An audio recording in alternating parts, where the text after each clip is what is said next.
Rife, right? Matt Rife, he's this comedian that made this special called Natural Selection, right? And pretty much, right, what I got from this special was that it's definitely not my favourite, like, comedy special, to say the least, and because a lot of the jokes, in my opinion, they aren't the funniest. And there was even this joke where he quote unquote got cancelled because he was talking about joking about things to do with women being in the kitchen, even though he blew up on TikTok with a predominantly female audience.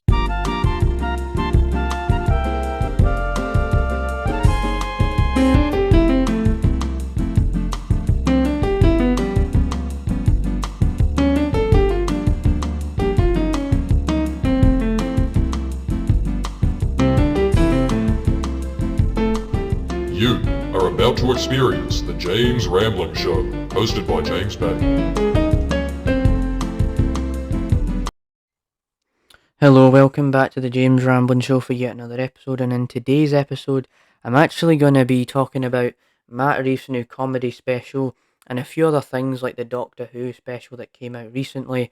But before I get into that kind of stuff, right, just to give you a bit of context here, I actually had to record this episode again because the original version wasn't the greatest, and even our version I just recorded was that there was a bit where the LED thing just fell and it made it a bit awkward, and then it made me lose the flow and lose where I was going with the episode. So I'm having to record this again. So hopefully this time I can have a full version that isn't so messy. So there's that, right?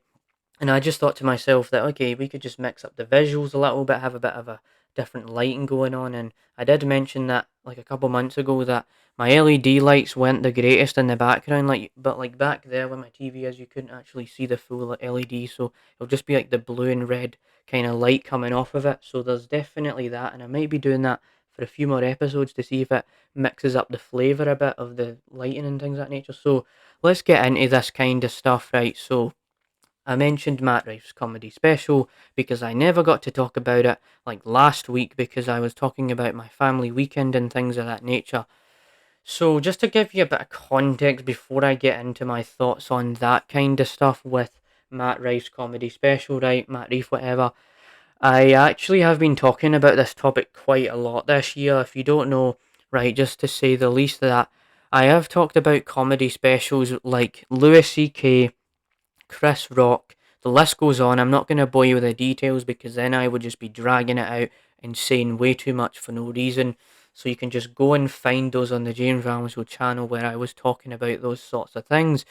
So yeah, we're going to try and get to the point here. So Matt Rife, right?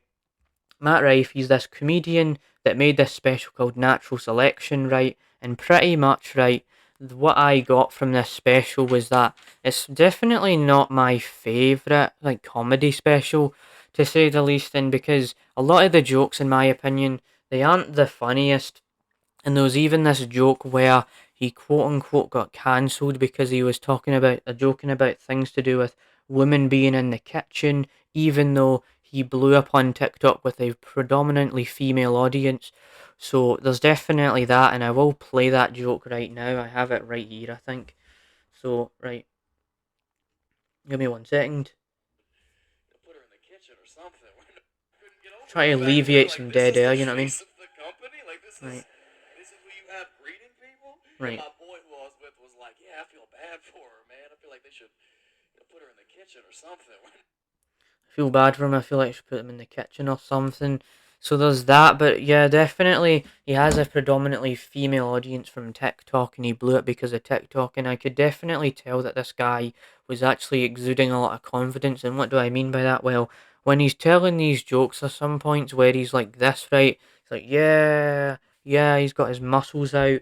And I think in this clip that before, it was like the joke just before his his whole controversy. He was talking about how I'm glad that you guys are here or something. So here it is. This it? So cool, man. I wish my grandpa could see this, man. He's like, oh, this is so cool, man. I wish my grandparents could see this or something like that. So you could tell that he's very confident, and so, in my opinion, this isn't the greatest stand-up special of all time. It's okay, it was watchable to say the least, and that's kind of my thoughts on it. I could have said more, but there's only kind of so much I can say at this point. But I do enjoy stand-up comedy, and maybe in the future, maybe if the James Ramlin Show stays alive or stays around for a long time, maybe we'll do another episode where we're going to be dabbling into stand-up comedians, like 100 and whatever episodes in. So there's that, right? But what else am I going to talk about? So I'm actually going to discuss my thoughts on this new Doctor Who special that came out recently, and this was actually in the original version of my previous recording where I was talking about this new Doctor Who anniversary, because it's been 60 years since Doctor Who has been out and stuff like that. And David Tennant comes back, right, and you've got Donna Noble, one of the companions in Doctor Who's coming back. There's all this kind of stuff. There's Russell T Davies coming back, all that. And I actually have talked about before that I have talked about Doctor Who and how I enjoy this series. I've been rewatching it, but I have been rewatching it through the BBC iPlayer. Like I've been watching 1 or 2 episodes a day, but I haven't been watching any today. So there's that. I just wanted to mention that because I have talked about Doctor Who before. So how do I even feel about this episode itself? So I haven't seen the other special, but I have to say that this was actually an okay Doctor Who thing. Like to say the least, I did hear about how like this whole Doctor Who special was woke and it's terrible and stuff like that. And I definitely noticed that there was some modern implications in this, to say the least. Like, there's this one character that's a lady in a wheelchair, and then the new version of Rose, who's one of the companions in Doctor Who, is actually like this black transgender lady. So they've put stuff like that in it, but it didn't destroy my experience. I did like David Tennant coming back into the series, but to say the least, it's not like it's going to live up to David Tennant's old legacy, is it really? Is it really? So there's that, and there is this character that's called Meep in the series, and it's like this weird looking like character with big ears. So I will show a quick screenshot of this so you know what I'm talking about, right? So our audio listeners, this is it here, right? So it's like this character with big ears and like wide looking eyes and stuff like that. So there's definitely that, right? I don't want to drag out this topic too much. There's quite a few aspects of this, but there will be those channels, right? There's obviously going to be those channels that will break down, like, they'll do a 40-minute video on why this whole controversial woke stuff is bad for 40 minutes. But I'm not going to do that, right? I'm just going to let you know that I actually thought this was okay and stuff like that. So once we dive outside of that kind of stuff, where I'm talking about Matt Rife's new comedy special and I'm talking about Doctor Who, I might as well also dabble into how I've actually like Spotify Wrapped. So if you don't know what I'm talking about, right, I don't think I've ever mentioned this before on the show, but I there's this new thing that comes out every single year that Spotify does called Spotify Wrapped, and pretty much what this is that Spotify gathers all your information of what songs you listen to this whole year, and they've been doing it since about 2016. And when I first got into Spotify a lot, I thought this was such a cool concept, like this idea that Spotify would be checking out, oh, James, you're listening to this thing, you're listening to that thing, you're listening to this thing, you're listening to that thing. And I thought it was interesting because I was getting so into music. But then after a while, this is kind of my opinion on it, but I just think that it's alright. It's not like Spotify Wrapped isn't the best thing ever. Like, okay, it's good to see that Spotify kind of is keeping up with what you're doing and stuff like that. But a lot of social media platforms already do this. They already mine your information, so it's not really adding anything new to this thing. And so there's that. But I thought I would actually show you some stuff to do with the Spotify apps that I got. There's like this video message from one of these bands that I actually do want to talk about. I've never talked about before, right? So let me just quickly go through this, right? So I would go through it, but it says you've played 1,800 songs in 2023, top songs of 2023, right? Blah blah blah blah blah blah blah blah blah. Right, just let's go through this. Right, so Ailstorm, right? I think where was it? Hold on, someone's on the other line, right? That's this video message, right? Here we go. Hello, this is Chris from Hailstorm. Thanks for listening to our stupid band this year. Yeah, but whatever you do, please don't share this Spotify rap thing on Instagram or Facebook. No one cares. No one cares about your music taste. And frankly, it's embarrassing. And yeah, please don't tag us because our inbox gets filled up with all these stupid messages saying, "Cool guy Pirate 69 has mentioned you in their story." And it's just like you're Spotify wrapped and it's awful. Yeah, so that's the video message. They kind of like these artists actually have these video messages where they're like, "Oh, listening to our music, are you?" But in this Ailstorm one, he was like, "Oh, why are you listening to our stupid music?" And they're obviously joking about that. So there's definitely that where I'm sharing my thoughts on Spotify Wrapped. But I thought I would talk about Ailstorm because I don't know why in the inception of this podcast, the beginning, the middle, the end, whenever, I've never really talked about Ailstorm, and I have talked about how I have like diverse music, I guess, and interest in like musical taste, but I've never actually talked about how like I've never actually shared my love for it. So for those who don't know what Ailstorm is, just to simply put it right, it's this Scottish pirate parody band where they're acting like a bunch of pirates, and it's very silly sounding.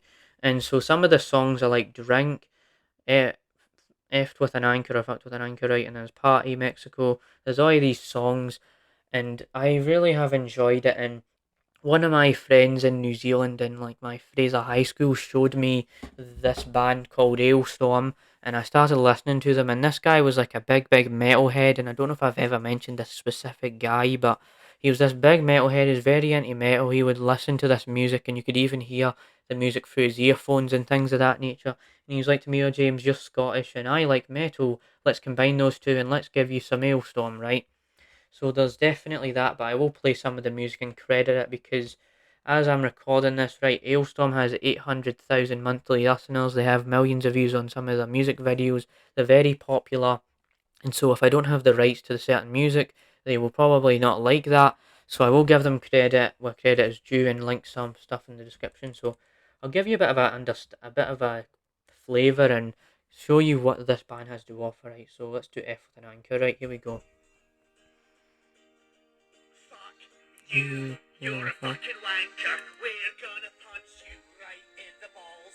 Fuck you with a fucking anchor. You're all cunts, so fuck you all. Fuck you, you're a fucking wanker. So this is how the song sounds, right? Sounds very Scottish, I know.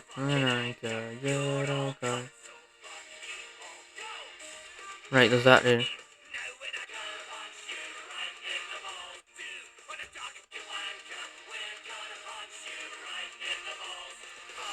Yeah, it does kind of sound repetitive to say. Like you could say that, like they're like "fuck you with a fucking anchor," fuck you. Right, you could say that, but I actually have a lot of fun listening to it because obviously I'm Scottish, and I think there was one time where I was like, "Oh, I can relate to this. I can relate to like the bantery Scottish nature of the music, but I wouldn't say I'm a pirate from the 1700s or whatever." So there's that one. There's also Drink.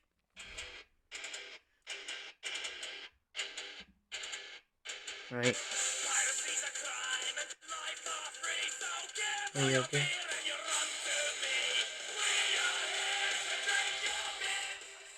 Right, so let me just go through this. Right, so that's like for FG with an anchor and Drink. I think there is that they have quite a few songs here, and I'm not gonna go through the entire discography of them. So just to pretty much wrap this topic up, right? I get it, wrap the topic up because of Spotify Wrapped, but just to wrap it up, right, that's kind of what Ailstorm's like, and I have enjoyed them. So yeah, I don't just listen to Russian hard bass. I definitely don't just listen to them.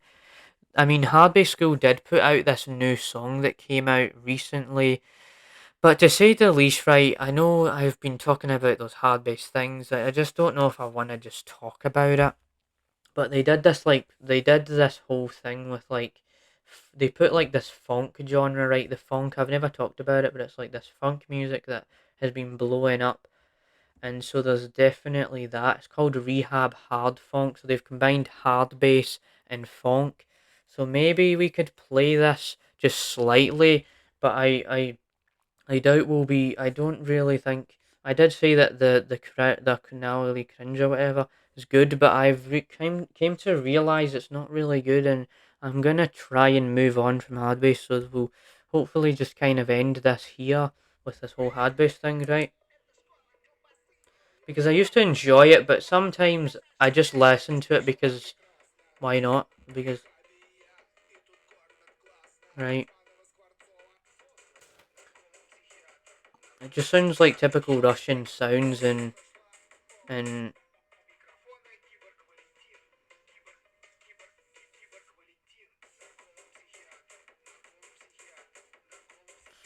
yeah, they're just doing like these silly Russian voices, and they've done this a million times already. There's also like it just seems a bit like weird that you would combine hard bass and funk. And funk is a genre I don't think I've ever mentioned before, but I do think times when I used to go to the gym, I would always kind of listen to funk music.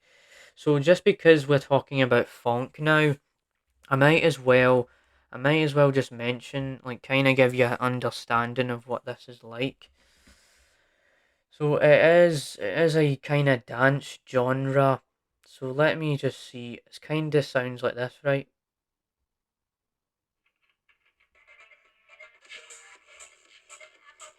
Yeah, I think it's been used a lot. It's like I'm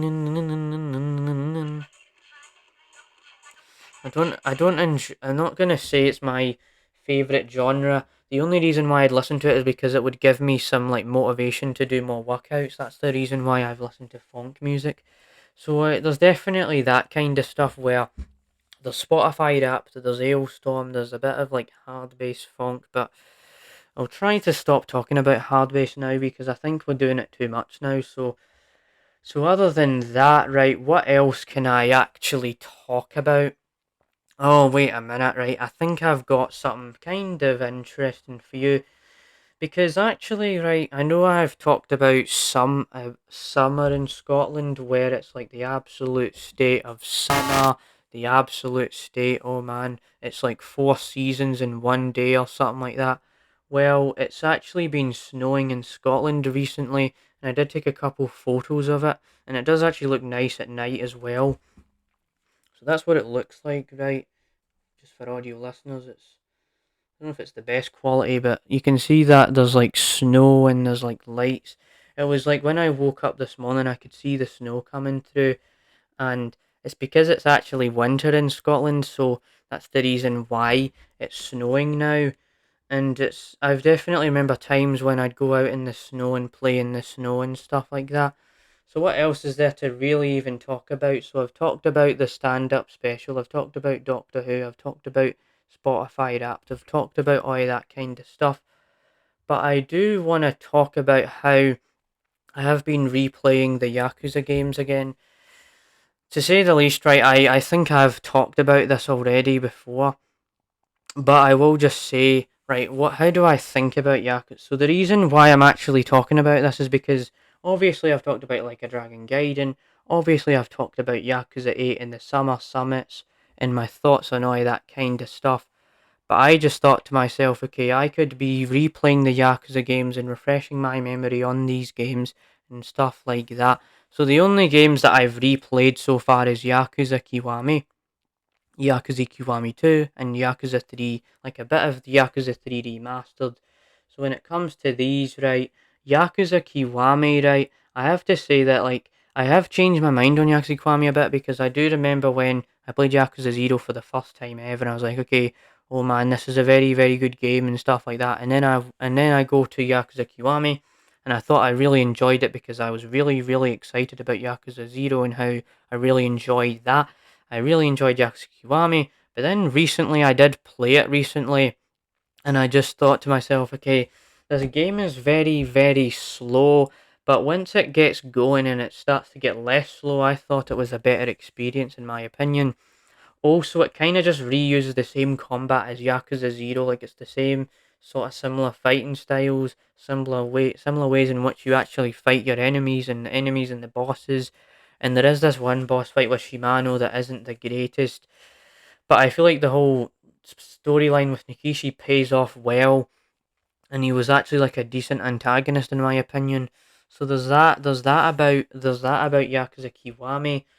So now we get to Yakuza Kiwami 2, and if you know about me in the James Ramblin' Reviews episode I did about Yakuza, I did actually talk about how Ryuji is one of my favourite bosses in this game series or whatever.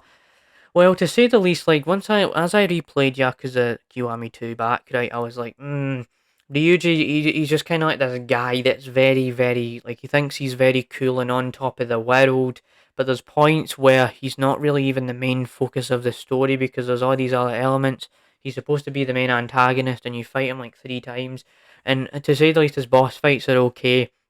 But what I did actually enjoy about, and like one of the aspects I enjoy about Yakuza Kiwami 2 is how it takes the combat from Yakuza Kiwami and kind of boosts it up to 11, where it's on the Dragon engine, which is this engine for the Yakuza games where the graphics are so much better and everything runs smoothly, and that's very good about it. Like, I thought the combat was a bit more smooth, and also the environment in Yakuza Kiwami 2 is decent because you get to move around, and especially because in Yakuza 0 and Kiwami you weren't able to like avoid all those silly little random street fight encounters. So when you could do this in Yakuza Kiwami 2 and all the other Dragon Engine games, I was like, oh yeah, this is awesome, because then it shows that there's more to add to this environment, and there's a lot more you can do around the environment. And there's also the vending machines that are kind of immersive, where you can go up to these vending machines and you can buy these drinks, and then Kiryu's like, ah, that's so nice, or oh, that drink tasted nice in Japanese, or however he says it. So there's that. There is also the Majima Saga, which I've never talked about, I think. So this is an addition to Yakuza Kiwami 2, where you get to play as Majima for 3 chapters, and to say the least, I did enjoy it, but to say the least, it's not like the best thing ever, because you only get 2 bosses. It's like a mini little story. It's kind of like more of the same with the Tojo clan, and you get to see one of the characters from Yakuza 0 in it, so there's a bit of a continuation. And also, I did actually play the whole thing on hard mode, and it was pretty easy. Like, I found the game to be pretty easy on hard mode, and especially with Yakuza Kiwami and Yakuza Kiwami 2, right? I did actually mix between hard and easy mode and found no difference. I just found myself finding the game very easy, and it's interesting when you consider that, because I remember this time when I used to suck at the Yakuza games and it took me months and months on end to finish one game. So there's definitely that, right? There's definitely that when I'm talking about that. I would have shared my thoughts on Yakuza 3, but I've only played for about 4 chapters of it, and so if I gave my overall thoughts, it wouldn't really make any sense. So maybe when I finish Yakuza 3, I could talk a little more about that. So there's definitely that kind of stuff, right? So what else can I even dabble into here?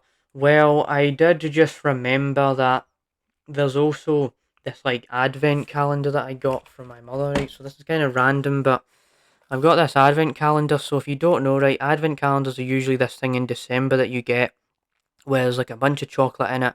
But this one's a Star Wars one, and there's like these like Star Wars decorations in it, right? So I'm showing it off right now. So the number, there's like, obviously it's like 1 through to like the 24th of December or whatever. So like this like Christmas tree ornament thing you can put on your Christmas tree sort of thing. And that's what that is. That's what that has to offer, right?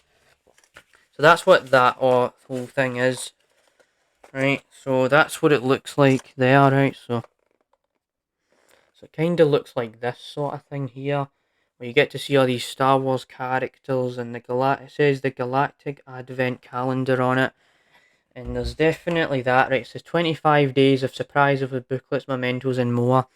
So you get that, right, where you've got that whole Christmas Advent calendar going on.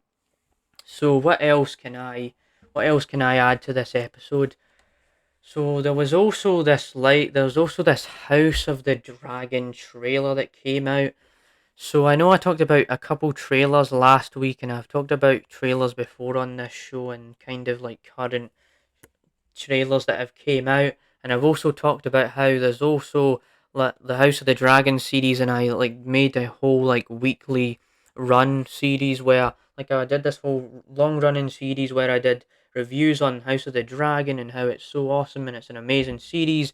Well, they did this trailer, like they put a new teaser trailer out for the second season that's coming out, and I did watch it like half an hour ago or something, 2 hours ago maybe, like an hour or something like that. Right, it's a teaser trailer, so it's official teaser by HBO Max, and maybe I will actually watch this. I don't know if I can even play the entire trailer. Right, I'm just gonna skim through this. It shows off like the story elements, and then it says House of the Dragon, Game of Thrones, whatever. Right, it says summer 2024, so it's coming out in summer 2024. So how did I think how did I think of the trailer itself? Well, to say the least, when it comes to this, right, there's not a lot to go off of because it's just a teaser trailer, but I thought it was alright, and I did really enjoy House of the Dragon, and be interesting to see if House of the Dragon season 2 can live up to that first season, and I might have to rewatch that. I might have to rewatch that series to see if I still stand by how I thought it was like one of the best shows of all time.